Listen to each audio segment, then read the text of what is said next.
man. We got 60 minutes of football.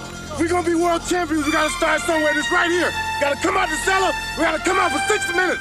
Dogfight. Ready? Our whole season comes down to one play. Do you understand? Hold on to Tell us your if you ever sold out in your life. This is the time to do it right now. Hold on to your Now dream, is the time. Special right. I know you can do it. Hold on to your dream. I know you can do it. Let's go. 1, 2, 3. Get him, baby. Get him. Get him. Let's go! Watch the line draw! Right here, right here! Red 98 high.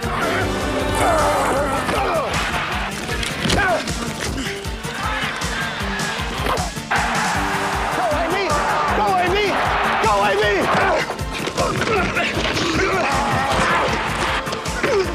One time! One time! One time!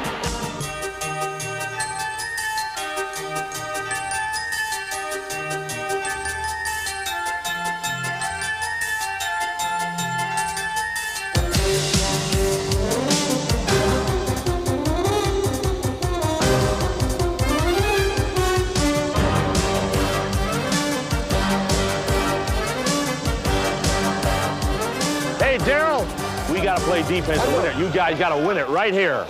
You guys got to win it.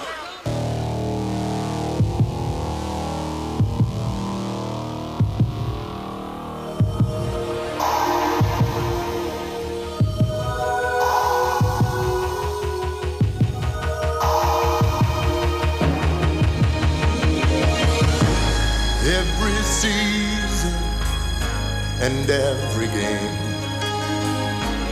men united in a single aim.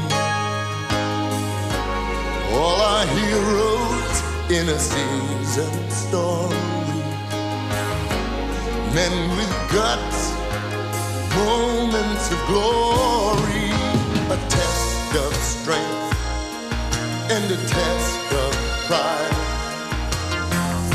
a test of spirit deep inside.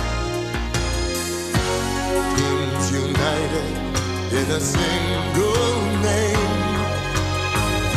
of battle burning when victories flame.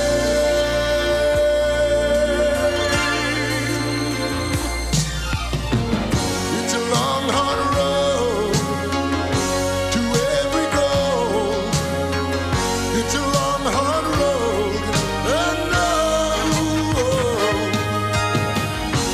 If you hit that road with all your soul, now you're on the road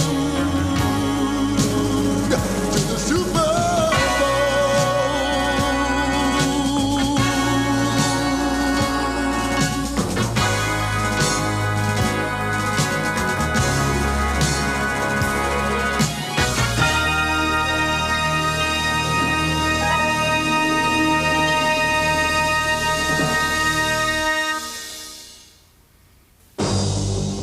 One more victory would have sent the '86 Washington Redskins to Super Bowl 21.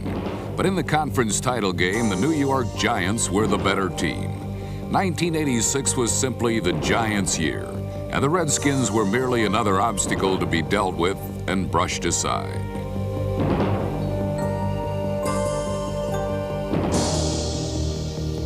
The pain of this loss would be the starting point of the Redskins' championship journey of 1987. Getting shut out in the NFC Championship game, getting on the bus. Next thing I know, the fans were outside of our bus and they were just shaking our bus, rocking our bus like they were trying to tip the bus over. And I remember making a remark, hey, they beat us on the field, now they're trying to beat us out here in the parking lot. This is a very bad feeling and we don't want that feeling ever again. Determination was etched on every Redskin face. A resolute gleam was in their eyes. These men were about to blaze a season-long warpath, and the unlucky first victims were the Philadelphia Eagles.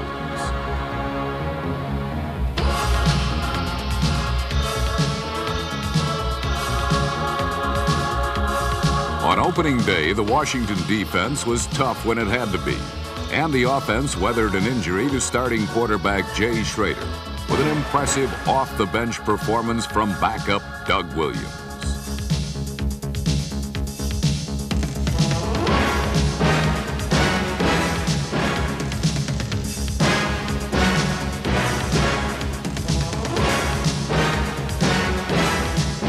Williams had attempted only one pass in all of 1986, but against the Eagles, he threw for nearly 300 yards and a pair of touchdowns. It would mark the first of many occasions in which Williams would provide a winning spark during the '87 campaign. But winning was not something the Redskins would accomplish the following week in Atlanta.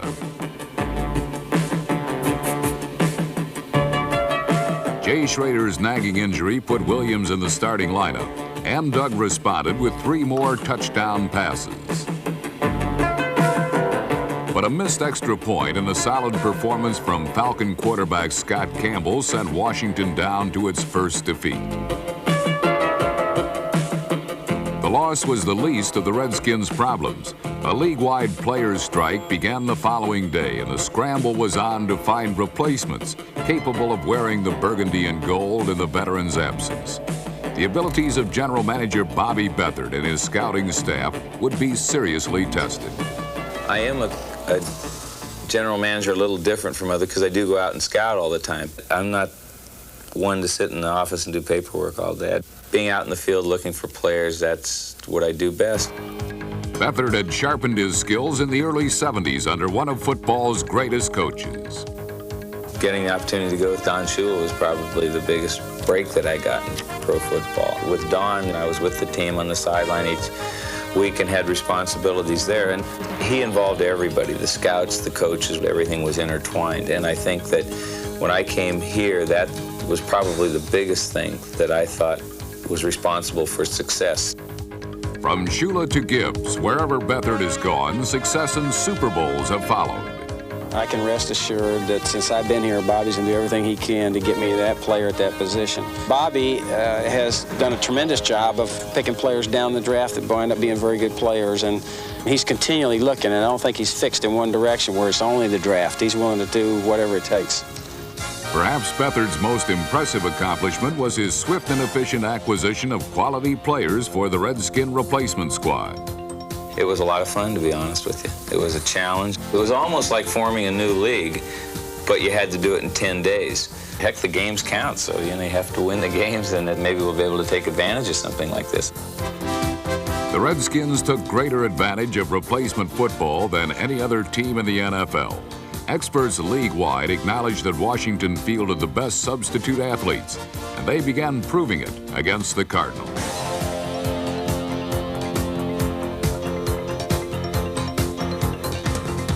Punt returner Derek Shepard set the tone for an afternoon of spectacular plays. And then number 89, Anthony Allen, took over. Allen set a club record with 255 yards receiving, along with 3 touchdown catches. 7-7 tie. Back is Rubert to pass. Works around at the goal line, fires it up the field, got a man deep, got it complete to Anthony Allen at midfield. It's a horse race. He's gone. Goodbye. Touchdown. While the first Redskin replacement victory was impressive, it paled in comparison to the dominant display shown the following week in the New Jersey Meadowlands. Washington literally ran over the Giants with the Redskins' highest point total of the year. Here's Vitale on the carry, up the middle, good hold, he's gone. Beautiful run by Lionel Vitale for a touchdown. A pair of Lionel Vitale scores and a 64-yard scoring pass from Ed Rubert to Ted Wilson were more than enough for the replacement Redskins to post victory number 2. A week later on Monday night, Washington made it 3 in a row by beating Dallas. The victory was made all the sweeter because the Cowboy roster was laden with veterans who had decided not to strike. Conversely, Washington did not have one veteran cross the picket line, the only NFL team to do so. On this night, the Redskins' substitutes were too much for the veteran-filled Cowboys to cope with.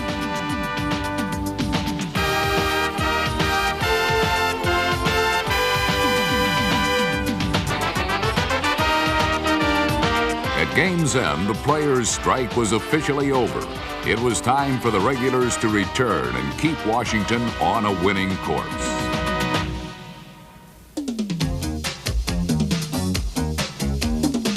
Redskin head coach Joe Gibbs was now faced with a serious challenge. Could he soothe the hard feelings that had surfaced during the strike, bring his team together, and keep them winning? If hard work would make a difference, the answer would be yes. No other coach can focus on football like Joe Gibbs. When Gibbs is at work, it is the game alone that occupies every waking moment. Somebody said something, and I made a joke about the fact, hey, tell me what's going on in the outside world, and somebody mentioned, have you heard the word Oliver North? And I said, no, who's he? Though Gibbs might not be an expert on world events, he is unequaled when it comes to success on the football field. Joe Gibbs is the winningest active coach in the NFL, and one national magazine proclaimed him to be the best coach of all time. But Gibbs knows that he is judged mostly by how his teams performed in their last game. You're never more than 2 weeks away from disaster. I guarantee you if we lose 2 games in a row in Washington, it's a disaster. Love them Skins! Love them Skins! In football, it can come to an abrupt end. And I think you live in that realization all the time this next week. And something could happen to you disastrously next week. There have been few disasters in the Joe Gibbs era. In a city where political competition is also a spectator sport, Gibbs' love for the taste of battle has made him a hometown hero. I enjoy people. I enjoy the competition. It's as competitive as it can get.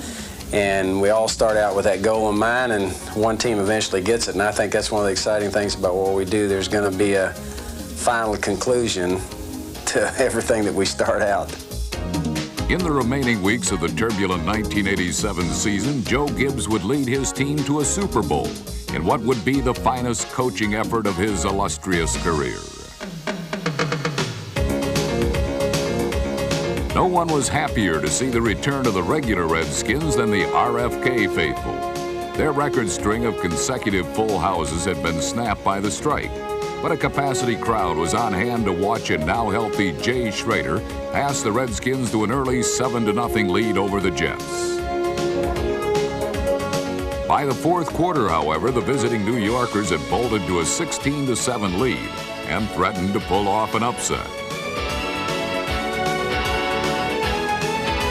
Such hopes were quickly dashed by the Redskin rush. Dave Butts, Darrell Grant, Monty Coleman, Mel Kaufman, and Neil Okowitz snuffed out any further Jet scoring opportunities with 7 sacks. And Jay Schrader rallied the offense for 2 late scores to earn the comeback victory.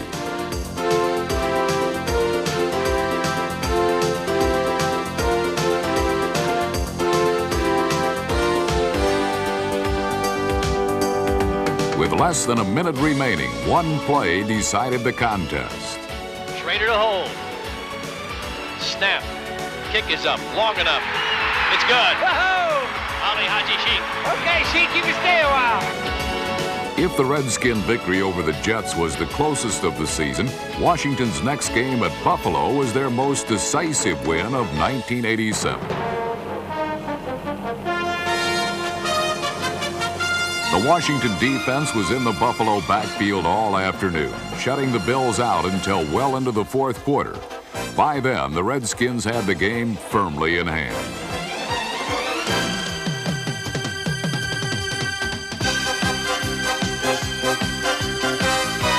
Washington totally dominated the game, holding the ball for 41 minutes. And Jay Schrader and running back Kelvin Bryant, number 24, combined twice for touchdowns. Schrader is back looking right. Quick hitter over the top. Bryant, touchdown, Washington Redskins. Kelvin Bryant takes it in. Schrader rushed for a third score himself, part of the 300 yards the Redskins amassed on the ground alone. It added up to Washington's best performance of the season and the successful return of Jay Schrader.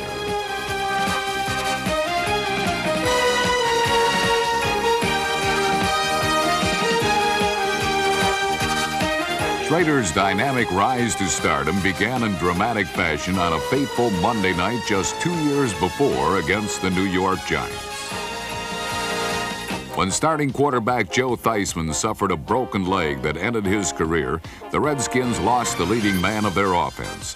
But Schrader was the understudy waiting in the wings, and after he threw a game-winning pass against the Giants, he proved he belonged on center stage.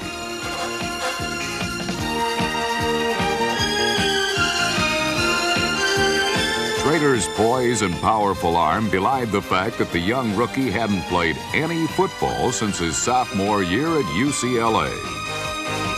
In fact, Schrader had hoped to end up behind home plate rather than behind the line of scrimmage. Baseball is my first love, there's no doubt about it. And when I was growing up, the only thing I wanted to be was the next Johnny Bench. He was my idol and everything else. And unfortunately, things didn't work out, and I was able to fall back on football. Schrader takes the snap, backpedals straight back, fires it out over the middle, got a man, it's Pelham Bryant, the 10, into the end zone, touchdown, Washington Redskins. We took a shot in the third round because we felt where we were picking, we certainly weren't going to get a great quarterback picking that late in the draft. So we took a chance. I don't think it was a big chance because a lot of teams liked him. And the guy, he's getting better all the time. He's still a young kid. In 1986, Schrader made the Pro Bowl and produced a club record 4,100 aerial yards. Many of those yards came from passes to fellow Pro Bowler Art Monk, number 81. Like Schrader, Monk is also a record setter. His 106 receptions in 1984 is the highest total in NFL history, a testament to his stamina and durability. I've always been sort of a mid-range, short, possession type passing receiver. I take a lot of pride in being pretty durable, being able to catch the ball over the middle, playing every down, never coming out.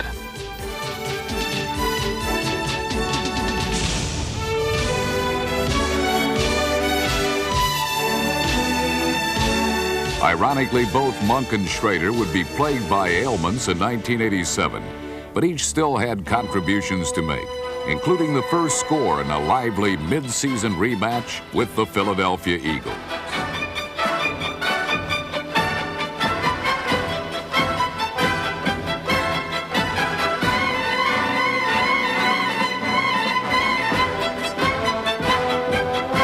Monk's catch, along with a scoring run by George Rogers and an alert theft by number 28 Darrell Green, gave the Redskins a 21-17 halftime advantage.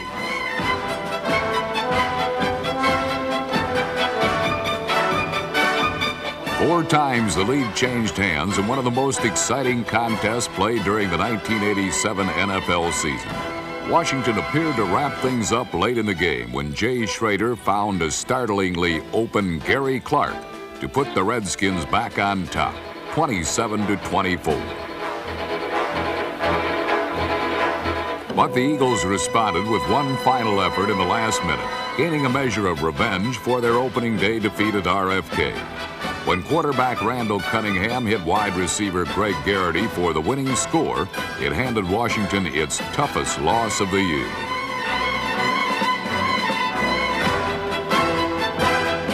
The Redskins were happy to be out of the Quaker City and back on friendly turf, returning to the partisan cheers of the RFK fans. Those hurrahs were instrumental in a win over Detroit. Lions quarterback Chuck Long could not call plays over the roar of the crowd. And despite protests from the Detroit sideline and any effort to quiet the throng, the DC diehards dealt their decibels in deafening doses.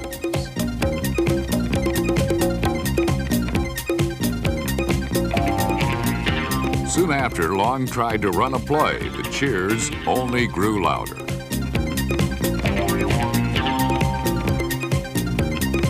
Number 45, Barry Wilburn, halted an important Lion drive, one of 4 interceptions the Redskins would make. And then Doug Williams came off the bench to put instant pep in a previously sputtering Washington attack.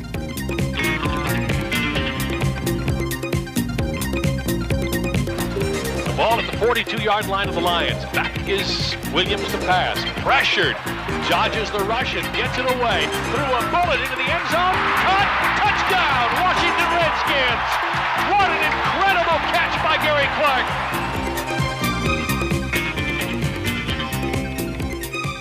Coach Gibbs, I guess, felt like the team needed a shot in the arm, and I went in and responded with 2 TDs before half, and I think what that did for us as a team and Coach Gibbs was let him know that we're capable of having 2 starting quarterbacks on this football team. Williams would be the choice the following week as the Redskins hosted the Rams in a nationally televised Monday night game. And his performance included running for 1 score and passing for 2 others.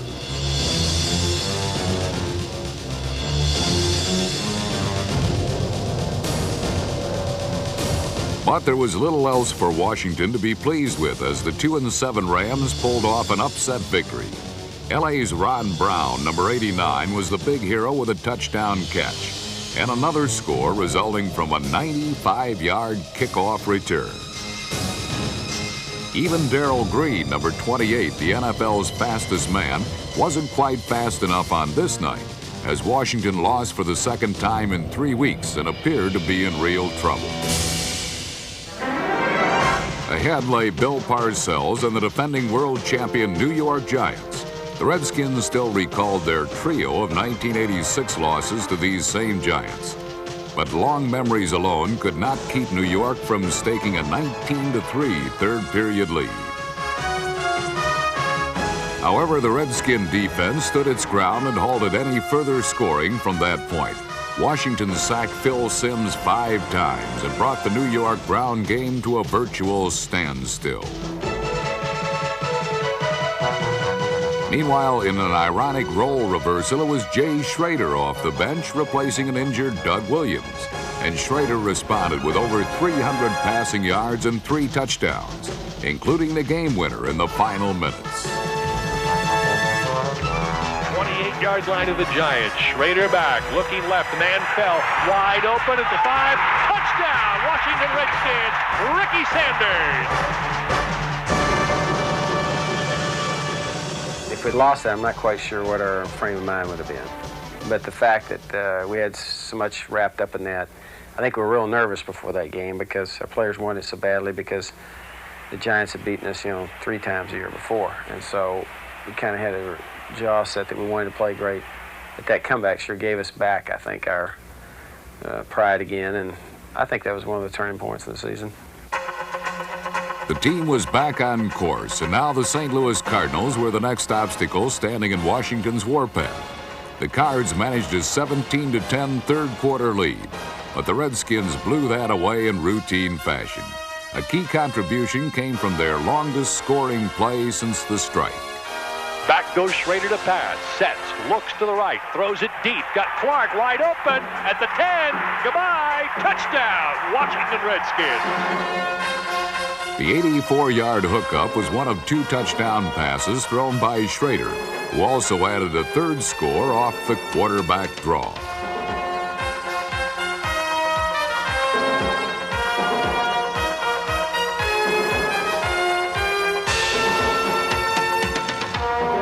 The Redskin running attack was equally as effective with number 38 George Rogers pounding out 134 yards and a touchdown. These efforts were more than enough for the Redskins to become the first team in the league to clinch a division crown, making it Washington's first title of any kind since 1984. It's no coincidence that winning records and Dexter Manley's arrival occurred in Washington at the same time. For 7 seasons, Dexter has been a colorful presence in the Redskins' championship defenses. Through good times and bad, Manley has piled up sacks and revealed a special kind of enthusiasm for playing the game. I play with a lot of emotion. I don't care where we play. People are people. We're in Green Bay, if they rooting for their team. I like that because then that gives me a chance to go out and show these people what I can do. And so it doesn't matter to me where you play at. When you're a football player, you're going to play regardless if it's in Timbuktu. All the world's a stage for Manley, whose actions speak louder than words. Sometimes.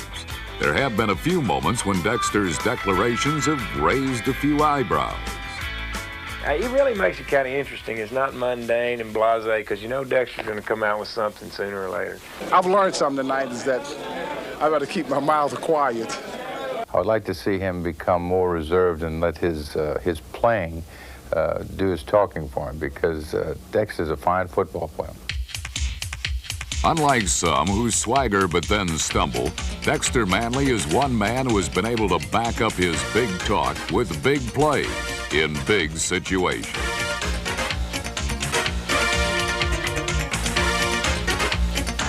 Here we go. Second down, 10 yards to go at the 40-yard line. Shotgun again. Kramer loses the snap. Manley's back there, grabs it in the air, and he's gone.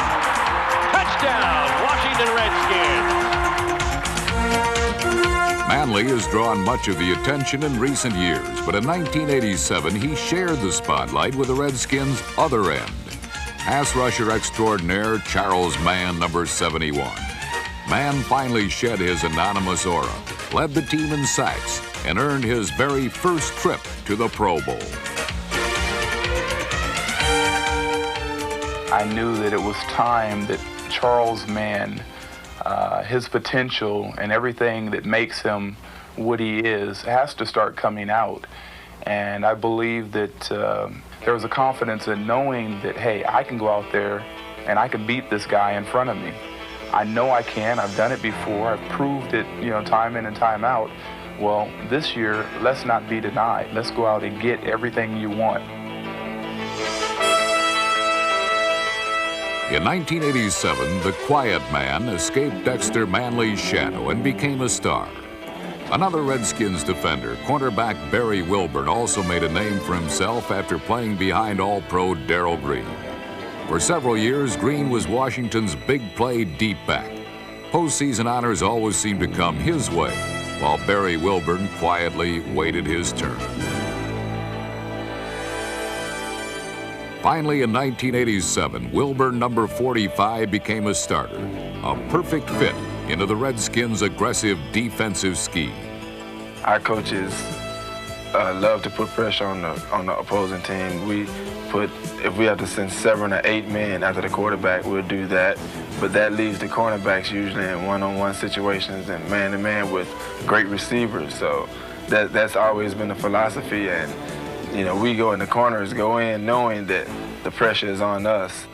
Wilburn found he loved the pressure, even thrived on it. By year's end, this former nickelback was the leading pass interceptor in the NFL. In a rematch against the Cowboys, Wilburn and friends were eager to give a warm welcome to any receiver who might be visiting the Redskins secondary.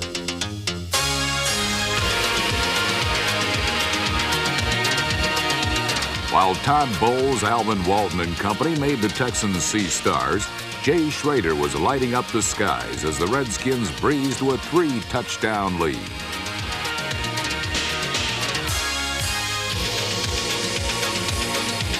George Rogers rushed for 2 scores as Washington held on to beat Dallas. But the following week, victory would be elusive in Miami. There was simply too much Marino for the Redskins to cope with. The Dolphin quarterback torched Washington for nearly 400 yards and 3 touchdown passes in what would prove to be the Redskins' final defeat of 1987.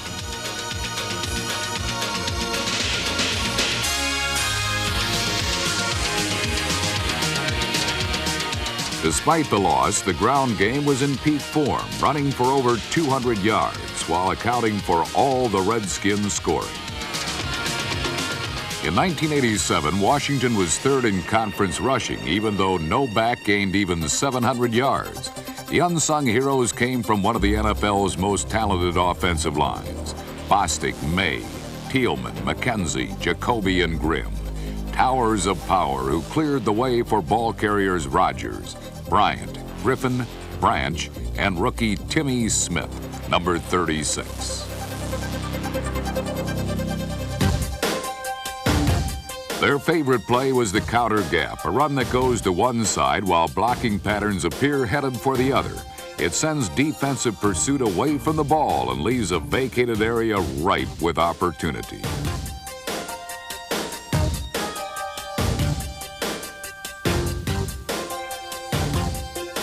When you get Russ Grimm and Joe Jacoby rolling with about 4 or 5 steps, then they can cause a lot of real good collision.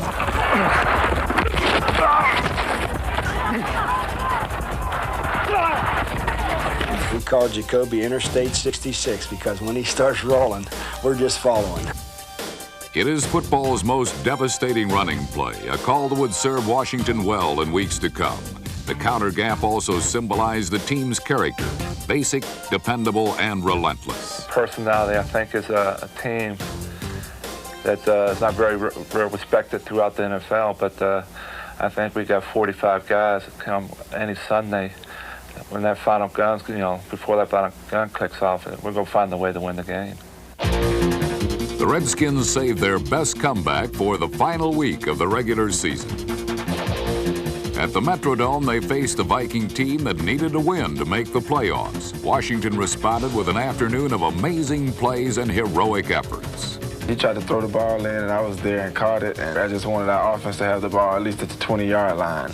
And after I ran that far, I said, I've gone this far, I think I'll try to go all the way. He could go all the way. He gets a block. He's gone. It's Barry Wilburn with a 100-yard interception return for a Washington. The longest run back in club history, coupled with a Doug Williams to Ricky Sanders touchdown pass, pushed the Redskins ahead 14-7 in the third quarter.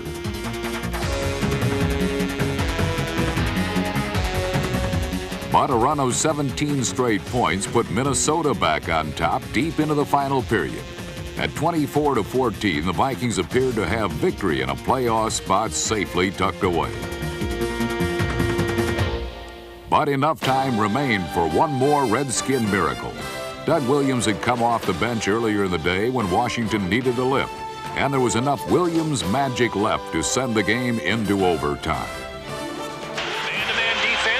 Is Williams rolling out slightly to his right, throws it over the middle. He's got Sanders at the 30, at the 20. He cuts back to the 15, far side 10, 5, end zone, touchdown, Washington Redskins. 51 yards. Doug Williams has tied this game. In sudden death, the Redskins wrapped up the victory with a winning field goal by Ali Haji Sheikh. Once more, Washington had somehow come from behind and found a way to win. It was a scenario that would surface again in postseason. Circumstances that would bring out the best in the Redskins and their now undisputed team leader.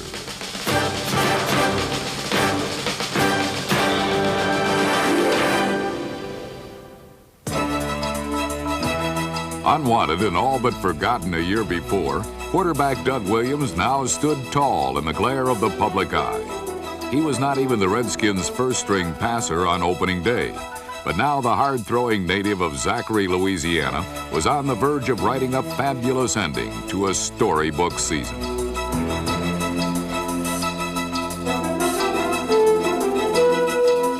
Throughout a stormy career, Doug Williams had been known as both savior and sinner, a gifted but sometimes erratic talent. His warm smile and soft eyes hid the fact that nothing ever came easy for Williams, dating back to his days in Tampa, when he yearned for acceptance as a black quarterback. A lot of people just not ready to accept the fact that a black quarterback is playing in the National Football League. And, it's nothing that you could do anything about, I could do anything about. It's just that a lot of people just not ready to accept it. Williams led the Buccaneers to the playoffs in 3 of his 5 seasons, but never got the respect he deserved. He played despite injuries and had the knack for making something out of nothing. Still, he felt maligned, but professional prejudice wasn't the worst of his problems. Personal tragedy was. Well, 83 certainly wasn't a banner year for myself. First of all, I had a daughter who was born on the 14th of January. 3 months later, my wife passed. And from there, it was a rocky road because I went through contract negotiation with Tampa Bay and everything broke down. And that particular point of my life, football really didn't matter to me whether or not I played or not. He's been through a lot of highs, a lot of lows. And with that, I think brings maturity and the fact that those kind of guys have seen a lot of things and been through some rough things and can lead you through other things. Gibbs had coached Williams for a season in Tampa, so he appreciated his talent and tenacity and knew this backup quarterback could perform if called upon. I've always been ready to play. I never considered myself as a backup. From an emotional standpoint, I was elated to get the opportunity to play. Now at age 32, Doug Williams' time had come at last. Still referred to as a black quarterback, Williams was about to earn a new label, World Champion.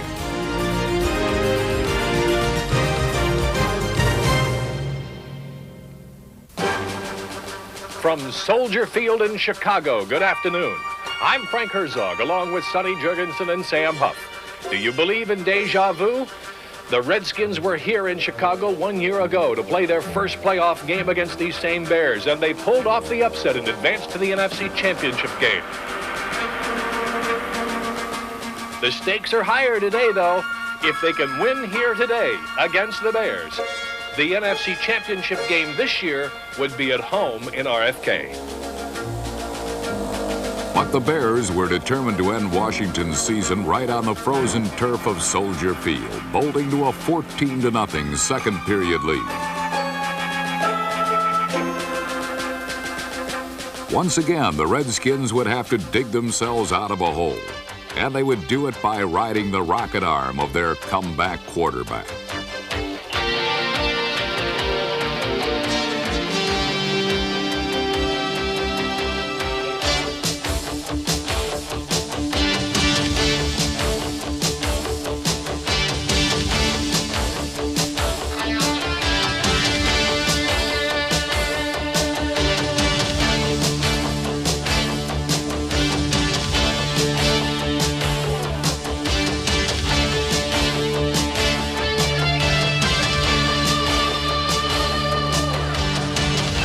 Doug Williams pitched, and the Redskins caught everything they could reach, storming back with 2 touchdowns before halftime. Back is Doug Williams, sets up, blitz, throws it in a hurry. Didier at the 4, touchdown, Washington Redskins. Hit Clint Didier right over the middle of a post and beat that blitz. Chicago quarterback Jim McMahon spent most of the second half on his back. He never could contend with the storming Redskin rush, which logged 5 sacks, while permitting only 3 more points the rest of the game. Befitting the total team effort of the day, the winning score came on a spectacular strike by the Redskins' special team.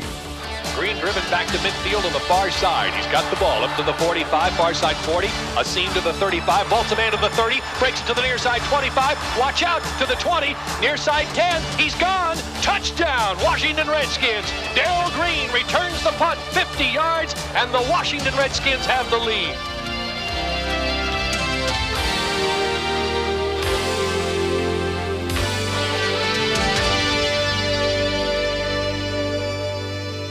We got the home field advantage or what? We got it. For team owner Jack Kent Cook and all his staff, this victory was a deeply satisfying shared effort. I tell you, our defense played great, man. Give our defense a lot of credit. Give Doug Williams, the coaching staff. Hey, great organization, man. I'm just glad I'm a part of it, man. We got one more game to go. Well, we had a meeting last night, and the attitude was that we was going to never say die. No matter what happens, good or bad, we're going to have an attitude of go on, we're going to make good things happen to ourselves. And that's what happened. The defense came up with big plays. The offense came up with enough big plays that, to help us win the game. And basically, that's going to be our attitude going into next week. No matter how bad things get, we just got to come out and keep on trying until the end, It's not over till the fat lady sings.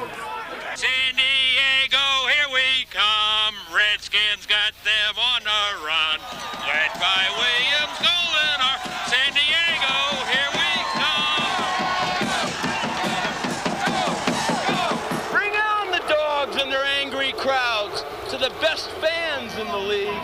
And when they went back to Cleveland, we'll be cheering them on when they leave. Yeah! In perhaps the most exciting championship weekend in league history, The AFC and NFC showcase title games that would determine the final survivors on the road to Super Bowl 22. In every season's quest for fame, men united with a single aim. Meet the challenge of every goal, then set their hearts on the Super Bowl. A test of strength and a test of pride, a test of spirit deep inside. A team united in a single name, a battle burning with victory's flame. Back is Doug Williams, sets up, plenty of time, going deep over the middle, got Kelvin Bryant, the 10, the 5, touchdown, Washington Redskins.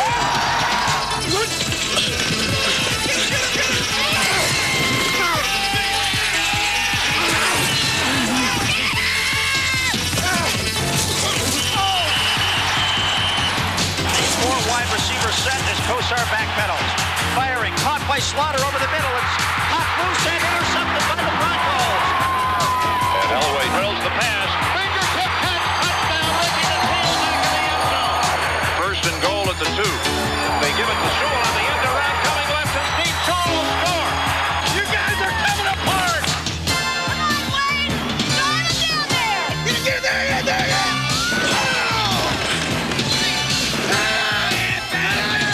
Back to throw a pump action fake. Throw, and in the corner of the end zone, a touchdown. What started off as Redskins domination has now changed. We on our way, baby. We on our way. They hand off to Biner. Kosar to throw. Now steps up in the pocket. Loops it for Biner, who got it at the 15, 10, 5. Touchdown, Browns. Here's Elway retreating to the 9-yard line. In trouble. Dancing around. Breaks free. Firing. It is caught by Jackson at the 25. Breaks a tackle. Gets a first down at the 35, 40, 45, 50. He's gone for a touchdown. Body graceful, body proud.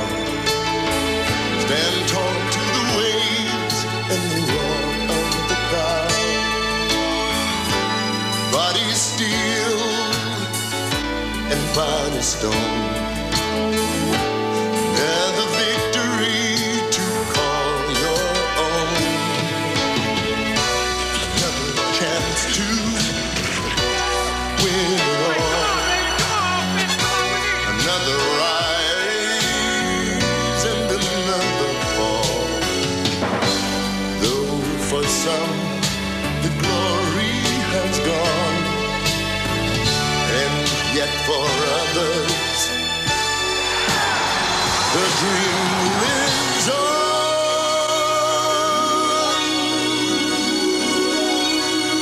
One down to the Super Bowl.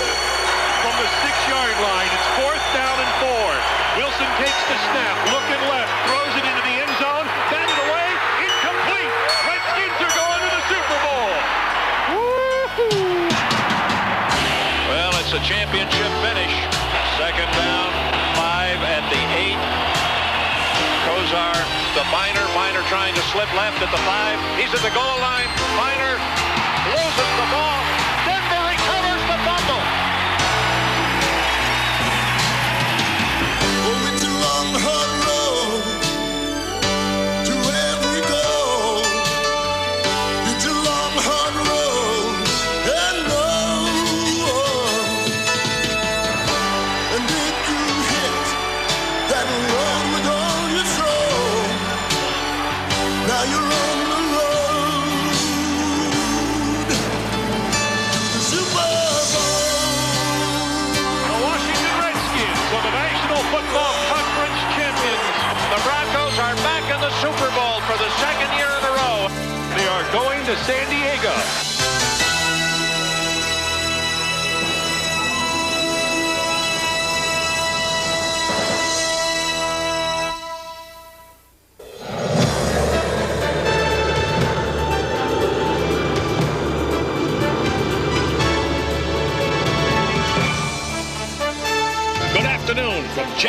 Yankee Stadium in San Diego, California. The road to Super Bowl 22 stops right here. This afternoon, we're going to play the biggest football game in the history of Western civilization. Or for this year, anyway. The Washington Redskins against the Denver Broncos. Come on! Let's go! Touchdown, double in on Key! Let's go!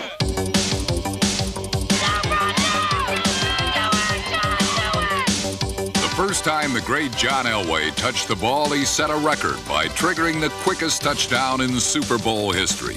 With less than 2 minutes gone, it was 7-0.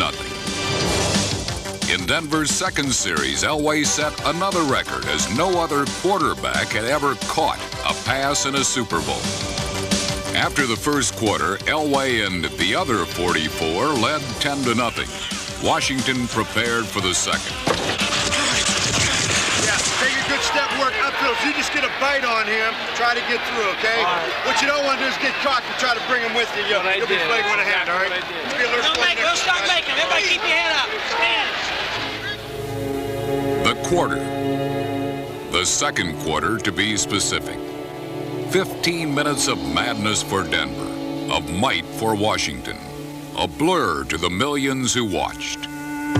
First and 10 at the 20-yard line. I formation, play action fake. Williams going up top. Got Sanders on the fly at midfield. He's gone unless they can catch him. The 30, the 20, the 15, the 10.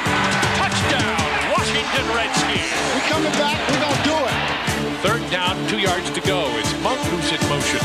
Williams to pass, lobs it up. He's got Clark at the goal line. He's got it. Touchdown, Washington Redskins. First and 10 at the 42.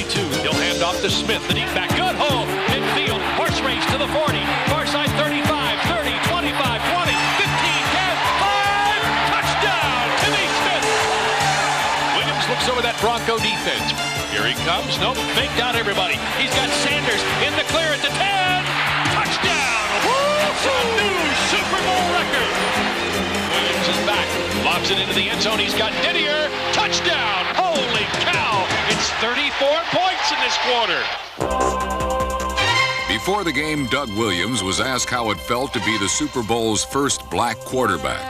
Afterwards, how it felt to be its most valuable player by firing 4 touchdown passes in the second quarter alone. Number 83, Ricky Sanders, caught 2 touchdown passes in that remarkable quarter, and his 193 receiving yards set yet another record. The Redskins scored 5 straight unanswered touchdowns in the most explosive quarter in Super Bowl history. At the heart of that attack was a previously anonymous running back named Timmy Smith, who ripped through gaping holes for 131 yards by halftime.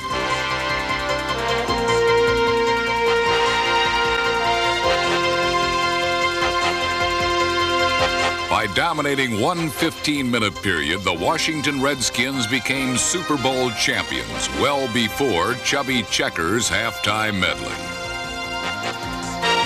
Denver's gimmicks, gadgets, the Duke, and the Three Amigos were simply no match for Washington's size and strength. The Skins had backed their lighter opponent against the ropes, and with mighty combinations spent the second half pounding John Elway. Red 98 hot.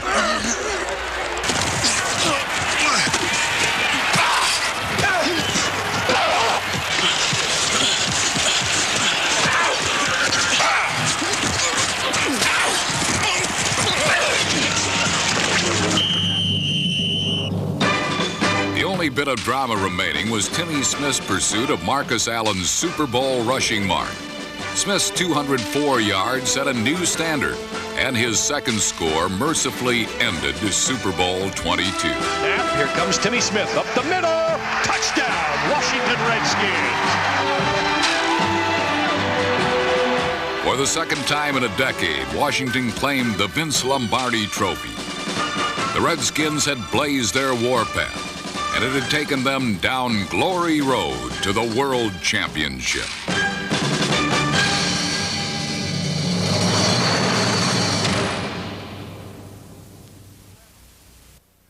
But I have a token of appreciation also. It's a Super Bowl 22 football with both teams engraved on it, Washington Redskins, Denver Bronco. I'm going to give it to the president up under one circumstance, that he run the right play.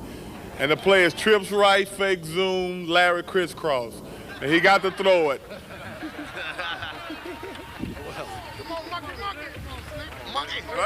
Where's Ricky Sanders?